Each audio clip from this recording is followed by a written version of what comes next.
there's several things you have to think about using a mallard call.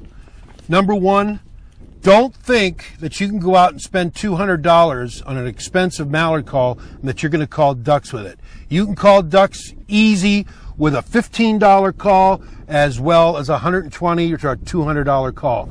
You have to understand a couple of things. You have to know when to blow it, how loud to blow it, and it has to sound like the real thing. There's a lot of duck calls out there that squeal.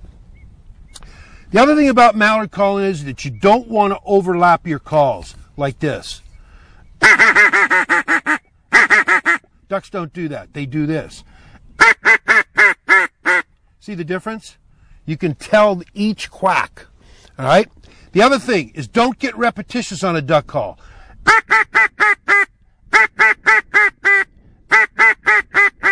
It just sounds boring, and the birds can decipher that, and they're going to flare on you.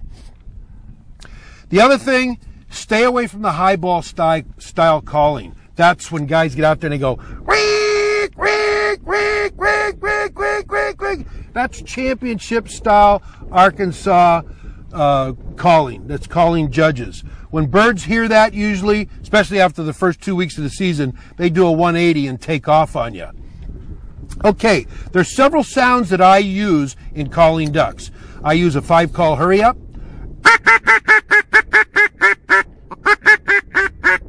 Lonesome hen. Feed chuckle. And a resting hen.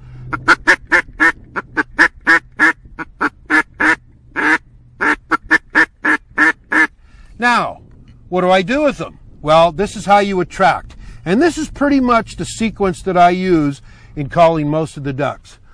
To attract them, I give them the 5-call hurry up.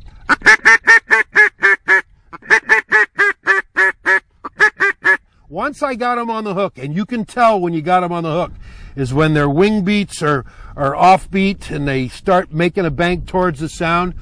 Then you want to ease them in, and you want to use the non-raucous type, not loud type calling.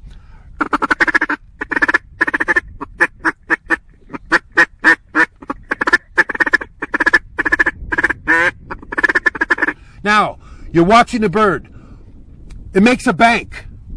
You've got to jump on that bird right away and use a comeback call. And this is what it is. Immediately. You can't wait for that bird to keep on tailing off, because if you jump on him after he's gone for 4 seconds, you're going to lose him. Now, here's a concept on why duck hunters flare ducks. Now, I'm going to take my microphone off right here, and I'm going to give you something that a lot of people don't understand. All right? I'm talking to you directly in the camera right now, and you're hearing my voice in a certain volume. Now, is my volume any different when I'm turning to the side? Now, how about, is the volume a little bit different when you get my point? One thing you have to do this anyway, not just because of sound. Those birds are going to tell you what they want to hear. And you won't know if you don't follow them with your eyes. You got to follow them all the time, because they're going to tell you what they want to hear. All right?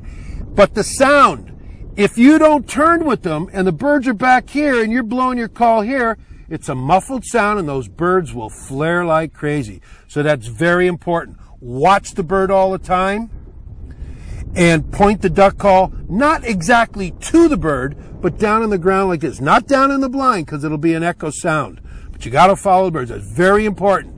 And the other thing is, on a clear windless day, when you're blowing your duck call, whether it be whistles or mallard calls, as the birds come in closer, you've got to get a little bit softer on your duck call. Excellent. I lost